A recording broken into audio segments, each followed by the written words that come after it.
직업 운전자의 기본 자세는요, 고객을 만족시키는 이런 자세가 필요하고요. 고객 서비스 분야도 있고요. 고객 만족을 위한 3요소가 있습니다.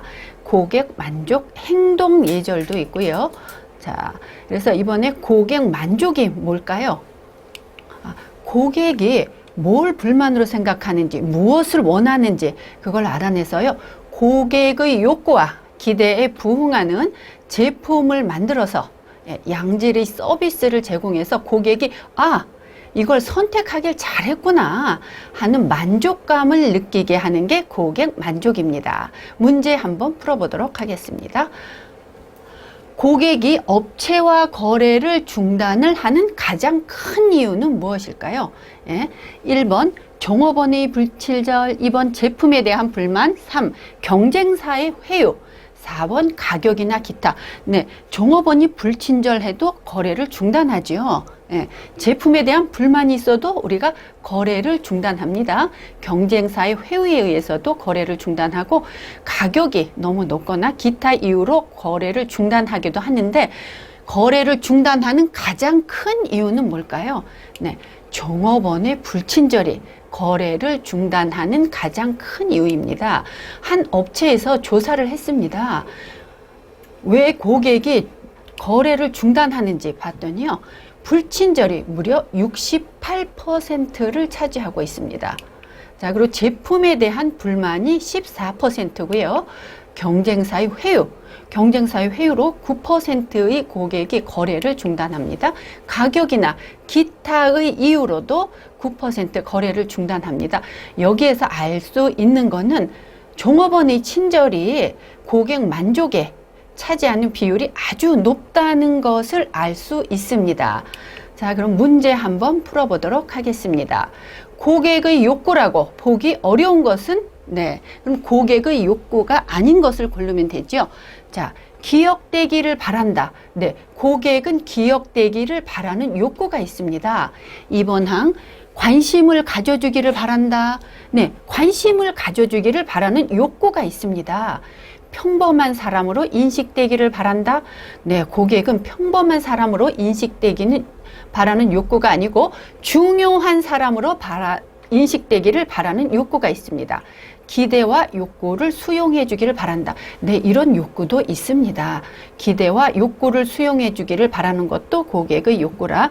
여기에서 고객의 욕구라고 보기 어려운 것은 평범한 사람으로 인식되기를 바란다를 고르시면 됩니다. 자, 고객 욕구에는 그 외에도 어떤 게 있냐면요, 기억되기를 바라는 욕구가 있고요, 환영받고 싶어 합니다. 자, 그리고요, 관심을 가져주기를 바라고요, 중요한 사람으로 인식되기를 바라는 욕구가 있습니다. 그리고 편안해지고 싶어 하고요, 칭찬받고 싶어 합니다. 기대와 욕구가 수용되기를 바라는 욕구가 있습니다. 자, 우리가 입장을 바꿔서 내가 서비스를 받았을 때 이런 욕구가 충족이 되면 만족도가 높아지겠죠. 자, 고객 서비스에는 우리가 물건은 기계에 의해서 이렇게 동일한 상품으로 만들어낼 수 있습니다. 그런데 서비스는 눈에 보이지는 않습니다. 그러나 우리가 서비스도 하나의 상품이라고 합니다. 자, 서비스는 그래서 품질 만족을 위해서는 단편적이 아니고 계속적으로 제공되는 모든 활동을 우리가 고객 서비스라고 합니다. 자, 문제 한번 보겠습니다. 다음 중 고객 서비스에 대한 설명이 아닌 것을 고르라 그랬어요. 그러니까 고객 서비스에 대해서 틀린 것을 고르시면 됩니다. 서비스는 공급자에 의해 제공됨과 동시에 고객에 의해 소비되는 성격을 갖습니다. 맞습니다. 이걸 우리가 동시성이라고 합니다. 서비스는 제공한 즉시 사라져서 남아있지 않습니다. 이걸 우리가 소멸성이라고 합니다. 서비스는 형태가 없는 상품으로 제공되기 때문에 맞습니다. 서비스는 형태가 없습니다. 그런데 고객이 느낄 수 없다 그랬어요. 우리가 느낄 수 없나요? 서비스 느낄 수 있으니까 우리가 서비스가 좋다, 나쁘다 하고 평가를 합니다. 그래서 고객 서비스에 대한 설명이 아닌 것은 사망이 되겠습니다. 서비스는 누릴 수는 있으나 소유할 수는 없다. 맞습니다. 무소유권이 있습니다. 그래서 고객 서비스에 대한 설명이 아닌 것은 서비스는 형태가 없는 상품으로 제공은 되나 고객이 느낄 수 있다는 거. 근데 여기서는 느낄 수 없다로 표기가 되어 있기 때문에 3번 항을 고르시면 됩니다. 자, 서비스에 대한 설명인데요. 조금 전에도 이야기했지만 서비스는 형태가 없습니다. 그래서 보이지 않는 무형성이 있어요. 그리고 측정이 불가합니다. 형태가 없기 때문에 측정할 수가 없습니다. 그러나 누구나 느낄 수 있다는 서비스의 특성이 있습니다. 그리고요, 동시성이 있습니다. 이건 뭐냐면요, 공급자가 제공함과 동시에 고객이 소비를 하는 동시성을 갖고 있다는 특성이 있습니다. 그래서요, 서비스는 재고가 없습니다. 불량 서비스가 발생이 돼도 반품할 수가 없습니다. 그리고 고칠 수도 없어요. 수리할 수도 없어요. 그래서 서비스를 할 때는 평소 몸에 잘 익혀서 몸에 서비스가 배어있는 습관화가 되어 있어서 양질의 서비스를 제공하는 거 중요합니다. 그리고요, 사람에 의존하는 이질성이 있습니다. 사람에 의해 생산되고 고객에게 제공되기 때문에 똑같은 서비스를 하더라도 행하는 사람에 따라서 서비스의 품질의 차이가 발생을 합니다. 이거는 사람에 의존하는 인간 주체를 갖고 있기 때문입니다. 고객 서비스에서는요, 소멸성 즉시 사라집니다. 오래 남아있지 않아요, 서비스는. 그러나 느낄 수는 있습니다. 자, 그리고 소유권이 없습니다. 무소유권이죠. 가질 수가 없습니다. 그래서 누릴 수는 있으나 소유할 수는 없다. 이런 무소유권을 가지고 있습니다. 자, 문제 한번 보겠습니다. 고객 서비스의 특징이 아닌 것을 고르라 그랬어요. 자, 보이지 않습니다. 네, 무형성이죠. 사람에 의존하는 인간 주체 이질성입니다. 맞습니다. 3번 항, 생산과 소비가 동시에 발생하는 동시성입니다. 오랫동안 유지된다. 아니죠. 서비스는 제공함과 동시에 사라지는 소멸성을 갖고 있습니다. 그래서 이거 기억하시면 좋을 것 같고요. 다음 문제 중 고객 서비스는 사람에 의존한다는 표현과 연관이 있는 것은, 연관이 있는 것을 고르라 그랬습니다. 1번의 동시성, 무형성, 이질성, 무소유권, 이게 모두 다 서비스의 특징인데요. 여기에서 사람에 의존해서 같은 서비스라도 제공하는 사람에 따라 형태가 달라진다는 그 이질성을 갖고 있습니다. 그래서 3항을 체크하시면 됩니다. 서비스는 공급자에 의해 제공됨과 동시에 고객에 의해 소비되는 성질을 갖는다가 의미하는 고객 서비스의 형태는 무엇일까요? 여기에서 보면은요, 동시라 그랬습니다. 자, 공급자가 제공하고 고객에 의해서 동시에 소비되는 성질을 갖고 있기 때문에 무형성은 아니고요, 소멸성 아니고요, 이질성 아니고요, 동시성 1번 항 선택하시면 됩니다. 네. 자, 다음 보겠습니다. 다음 중 고객 서비스에 대한 내용으로 가장 올바른 것을 고르라 그랬어요. 올바른 것을 고릅니다. 고객이 느끼는 품질의 만족도와는 관련이 없다? 아니죠. 고객 서비스 품질의 만족도와 관련이 있습니다. 그래서 자, 그리고 2항 보겠습니다. 고객에게 일시적으로 행해지는 활동을 의미한다. 서비스는 일시적으로 행해지는 활동이 아니라 계속적으로 행해지는 활동이라 여기에서 일시적이라고 해서 2번 항은 옳은 설명이 아닙니다. 3번 항, 상품과 별개로 행해지는 일종의 사후 처리 과정이라고 볼 수 있다. 서비스는 AS가 아니죠. 그래서 3번 항도 아닙니다. 4번 항, 품질의 만족을 위해 고객에게 계속적으로 제공하는 모든 활동을 말한다. 네, 요 4번 항이 고객 서비스에 대한 정확한 내용입니다. 그래서 4번 항 선택하시면 됩니다. 자, 고객 서비스에는요, 고객 만족을 위한 품질이 있습니다. 이것도 품질도 분류를 하는데 상품에 대한 품질이 있습니다. 그리고 영업에 대한 품질이 있고요. 서비스에 대한 품질이 있습니다. 상품에 대한 품질에는요, 자, 한번 볼까요? 우리가 그 상품에 대한 만족도가 높은가? 낮은가? 이 상품이 우리에게 원하는 거를 우리 욕구를 다 충족을 했으면 이 상품에 대한 만족도가 높다. 그래서 이 상품 하드웨어 품질이라고도 합니다. 자, 그래서 여기서 보면은요, 문제 고객 만족을 위한 서비스 품질이 분류에 해당되지 않는 것이라 그랬어요. 조금 전에도 이야기했지만 상품 품질 있었고요, 영업 품질 있었고요, 서비스 품질 있었습니다. 자, 그런데 인성 품질은 없었죠. 정답은 몇 번을 누르면 될까요? 네, 4번 항 인성 품질을 누르면 표시하면 됩니다. 자, 다음 문제 보겠습니다. 서비스 품질의 분류 중 고객의 필요와 욕구를 상품에 반영시켜 고객 만족도를 향상시키는 거라 그랬어요. 자, 여기서 문제에서 보면은요, 필요와 욕구를 어디에 반영시킨다 그랬어요? 네, 상품에 반영시켜서 고객 만족도를 향상시킨다 그랬어요. 제가 전자제품을 좀 보러 마트에 간 적이 있어요. 거기에 갔더니 깜짝 놀랐습니다. 우리 예전에 빨래 같은 거 할 때 쭈그려서 했는데 요새는 서서 세탁기 안에서 서서 할 수 있는 그런 빨래판이 장착되어 있는 그런 제품도 있고요. 요즘 드럼 세탁기 하다가 빨래할 게 또 있네. 근데 열기가 힘들었잖아요. 위에 구멍을 내가지고 그곳으로 투입할 수 있는 투입구를 만든 제품도 있다고요. 이렇게 필요와 욕구를 상품에 반영시켜 고객 만족도를 향상시키는 거는요, 상품, 여기 상품에 반영시켰기 때문에 4항 상품 품질 고르시면 됩니다. 그래서 상품 품질이 정답입니다. 서비스 품질을 평가하는 고객의 기준이 있습니다. 그런데 평가는 누가 하나요? 고객만이 평가를 합니다. 그래서 고객이 평가하는 항을 보면은요, 의사소통이 얼마나 잘 되느냐, 내가 원하는 거를 잘 들어주는, 나의 이야기를 잘 들어주는지, 내가 말하는 말귀를 제대로 듣는지, 상품에 대한 내가 설명을 했을 때 상대방이 제대로 알고 응대하는지, 이런 의사소통 아주 상당히 중요한 부분을 차지하고요. 개인적인 성격이나 환경적 요인도 평가 항목에 들어갑니다.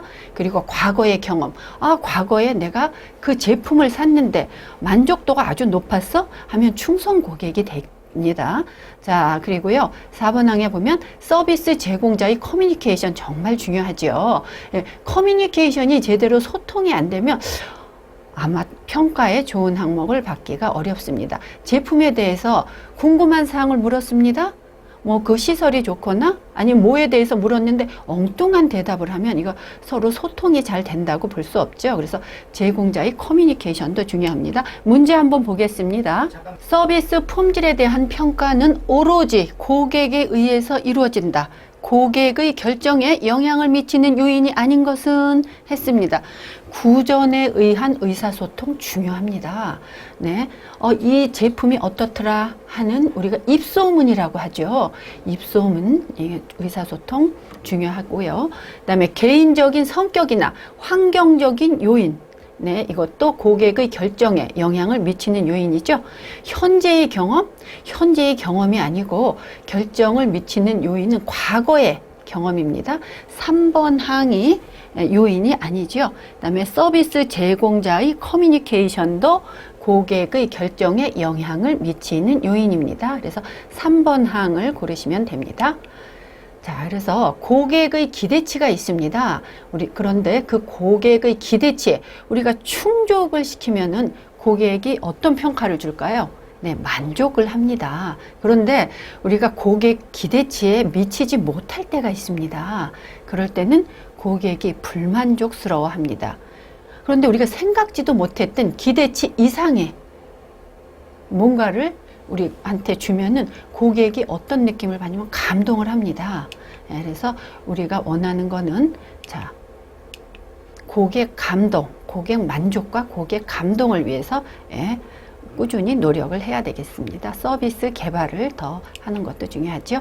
자, 고객 만족에서 인사도 중요합니다. 인사는 서비스의 첫걸음이자 마지막 동작입니다.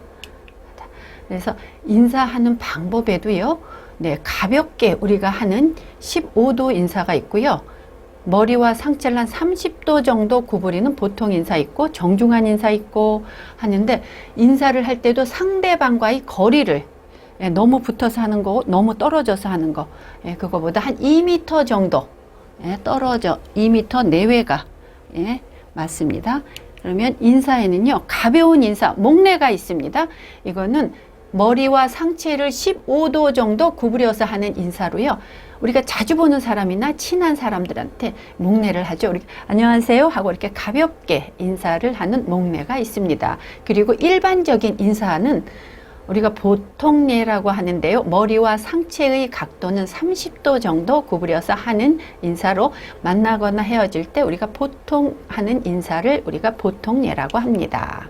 그리고 정중례라고 하는 정중한 인사가 있습니다. 이거는 머리와 상체의 각도를 45도 정도 기울여서 하는 인사인데요.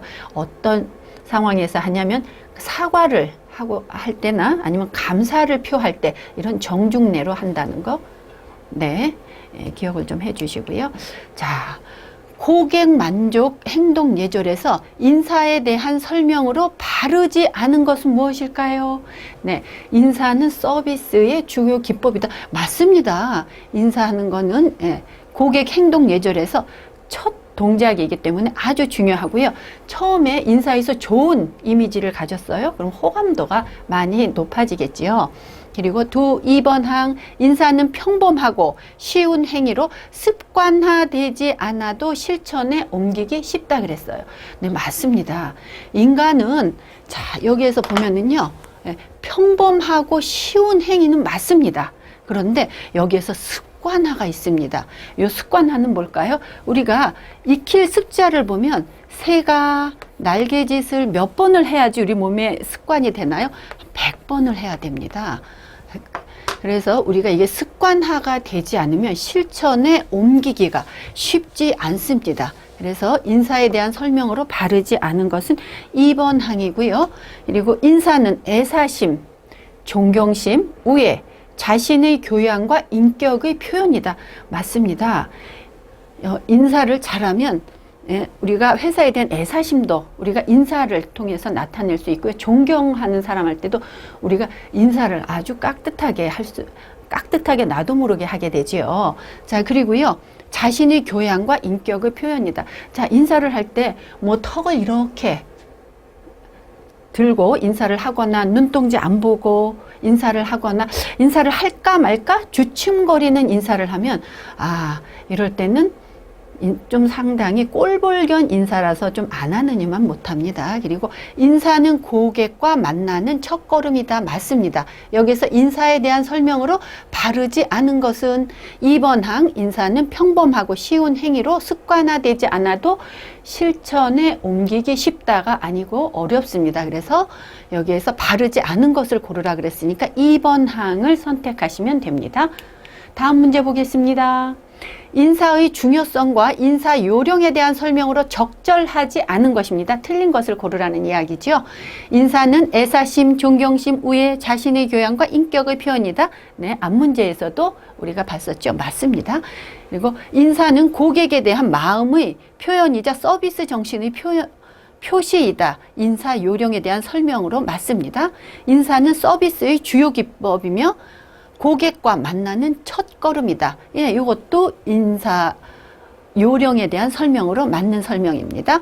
4번 항, 고객에 대한 정중한 인사는 정중례를 묻고 있네요. 머리와 상체를 15도 숙여서 한다 그랬어요. 15도는 우리가 가벼운 목례입니다. 정중례는 45도 숙여서 하는 인사라 여기에서 설명으로 적절하지 않은 것이라 그랬으니까 4번 항 선택하시면 됩니다. 다음 문제 보겠습니다. 정중한 인사 방법으로 머리와 상체의 인사 각도. 이거 여러 번 앞에서 같이 이야기를 나눴었죠. 여기서 정중한 인사 각도는 예, 3번항 45도가 정중례. 이럴 땐 어느 때 정중례를 한다 그랬나요? 감사를 표하거나 사과를 표할 때 정중례로 인사를 합니다. 자, 그리고요, 올바른 인사 방법 중에 인사하는 상대방과의 적당한 거리가 있습니다. 우리가 너무 멀리 한 5m 정도 떨어져서 인사하는 거에 적당하지 않습니다. 자, 4m, 3m? 네, 아니고요. 한 2m 거리 내외가 인사할 때 상대방과의 적당한 거리입니다. 그래서 1번항 선택하시면 됩니다. 자, 올바른 인사법과 거리가 먼 것입니다. 그러니까 틀린 것을 고르시면 되겠죠. 1번항 머리와 상체를 직선으로 하여 상대방의 발끝이 보일 때까지 천천히 숙인다. 이거 올바른 인사법이죠. 2번항 손은 주머니에 넣거나 앉아서 하는 일이 없도록 한다. 네, 이것도 올바른 인사법입니다. 자, 3번항 가급적 상대방의 눈을 보지 않고 인사한다. 이거는 우리가 꼴불견 인사라고 합니다. 그래서 요거는 올바른 인사법과는 거리가 멉니다. 4번항 인사하는 지점에서 상대방과의 거리는 몇 미터 내외가 적당하다? 2미터 내외가 적당하다 그랬어요. 그래서 여기 2미터 내외가 적당하다 그랬네요. 그래서 인사법과 거리가 먼 것은 3번항 가급적 상대방의 눈을 보지 않고 인사한다. 이 3항을 선택하시면 됩니다. 이번엔 악수인데요. 우리가 악수는 보통 언제 하나요? 예, 상대방과 이렇게 처음 만났을 때 반갑다는 의미로 악수를 하는데요. 예전에 이 악수를 어떻게 시작했냐면은 나 오른손에 무게 없어 라는 뜻으로 오른손으로 악수를 했다 그럽니다. 그래서 상대방과의 적당한 거리에서 손을 잡는다. 맞습니다. 그리고 반드시 오른손을 내미는 거 꼭 기억하시고요. 손이 더러운데 인사를 해야 될 상황이 있습니다. 이럴 때는 양해를 구하고 하고요. 허리는 자연스럽게 펴면 되고요. 계속 손을 잡은 채 말하지 않습니다. 너무 손에 힘을 주거나 계속 손을 잡으면 불편을 느낄 수 있습니다. 왼손은 바지 옆선이나 오른손 팔꿈치를 받치는 거. 네, 이게 사람들이 한쪽 손, 오른손으로 악수를 하면 왼손을 어디에 둬야 될지 모를 때가 많습니다. 그래서 인사를 할 때는요, 한쪽 손을, 오른손을 받치면서 하는 경우도 많은데, 이렇게 인사한 거 한번 보겠습니다. 이렇게 악수는 조금 전에 설명한 것 같이요. 이렇게 왼쪽 손은 바지 옆선에 대고요. 오른손을 잡아서 이렇게 하는 거 그림 보세요. 아주 정중해 보이고 보기 좋지요. 이런 식으로 참고하시면 좋을 것 같고요. 문제 한번 풀어보도록 하겠습니다. 자, 여기서 보면은요, 올바른 악수 방법에 대한 설명이라고 볼 수 없는 것입니다. 틀린 것을 고르라는 이야기지요. 그래서 상대와 적당한 거리에서 손을 잡는다. 네, 이거는 올바른 악수 방법에 대한 설명입니다. 그리고 손은 반드시 왼손을 내민다 그랬어요. 왼손을 내미는 거는 아니죠. 악수의 유래는요, 전쟁에서 나 오른손에 무기 없어 라는 뜻으로 했기 때문에 반드시 악수할 때는 오른손을 내미는 거 중요합니다. 그래서 2번 항이 올바른 악수 방법에 대한 설명이 아닙니다. 그리고요, 3번 항 손이 더러울 땐 양해를 구한다. 맞습니다. 우리가 어쩔 수 없이 악수해야 될 때 있습니다. 이럴 때 양해를 꼭 구하고 하면은 되겠습니다. 너무 당황하지 마시고 이럴 때는 상황이 그래서 내가 손을 미처 못 닦았습니다 하고 양해를 구하고 악수를 하시면 올바른 악수 방법이고요. 고객의 눈높이와 맞춘다. 이건 중요하죠. 네, 고객의 눈높이와 맞추면서 악수를 하도록 합니다. 지금 악수 방법까지 이번 시간에 진행을 했는데요. 고객 서비스는 보이지 않기 때문에 어떻게 보면 쉬운 것 같고요. 하고 또 어떻게 보면 고객의 욕구나 기대가 계속 높아지기 때문에 서비스도 계속 그 수준도 높아져야 되고 내가 고객의 만족을 높이기 위해서는 서비스 개발에 조금 더 신경을 써야 되고 혹시 잘못된 점이 있나? 개선할 점이 있나? 이런 걸 찾아서 고객이 만족을 줄 수 있도록 기대치 이상의 만족을 줘서 감동까지 줄 수 있는 그런 시간이 되었으면 좋겠습니다. 네, 고생 많이 하셨습니다.